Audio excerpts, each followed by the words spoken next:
So we talked about depressants, which depress neural activity and bodily functions. And on the other hand, we have stimulants, which stimulate or intensify neural activity and bodily functions.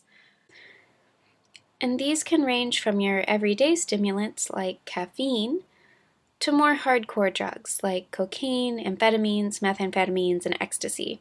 And in between those extremes are nicotine, which is found in cigarettes. If you've ever tried to stay awake by drinking coffee or a soda or something like that, then you know that caffeine adds energy and can disrupt your sleep for several hours. Nicotine actually acts similarly. It increases your heart rate and blood pressure and arouses the brain to a state of heightened alertness. Nicotine also suppresses your appetite, which is one reason that people sometimes gain weight when they quit smoking. Without the nicotine, their appetite returns, so they eat more. And at very high levels, nicotine can actually cause muscles to relax and cause the release of certain neurotransmitters that may reduce stress. And that's your body's natural response to try to counteract all that heightened alertness and tension caused by the nicotine.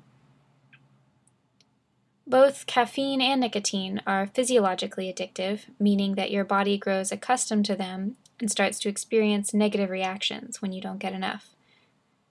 For example, you might know people who drink a lot of coffee every day, or you might be one of those people. And if you don't get your coffee, think about if you experience any headaches, irritability, difficulty concentrating, even depression. And that's a withdrawal symptom from the caffeine in coffee. And nicotine is even more addictive than that. And this is one reason it's so hard to quit smoking. Once the body gets used to nicotine, its absence can lead to withdrawal symptoms like anxiety, insomnia, distractibility, and irritability. And cocaine is an even stronger stimulant. It causes your brain to release so much dopamine, serotonin, and norepinephrine that it basically depletes your brain's supply.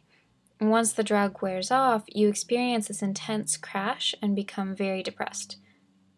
Regular cocaine users can experience emotional disturbances, suspicion, convulsions, cardiac arrest, or respiratory failure.